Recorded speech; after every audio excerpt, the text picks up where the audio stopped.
Hello friends, welcome back to the new video. If you are the new viewer on my channel, so don't forget to subscribe my channel and like the video. So today's video title is how to solve Bluetooth problem in Realme phone. So let us start our video. Firstly, you have to move up. Then here you will see many app icon. Click on the setting icon. After that, here you will see many more options. You have to scroll down and click on the additional setting. After that, here you will again see many more options.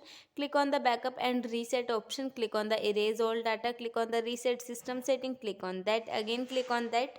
After that, restoring is in processing. So wait for some second to restore. After that, wait for restoring. After that, system setting have been restored. So in this way, Bluetooth related problem is solved on your mobile phone like that. So I hope this video helps you. So please subscribe my channel and like the video. Thank you so much for watching our video.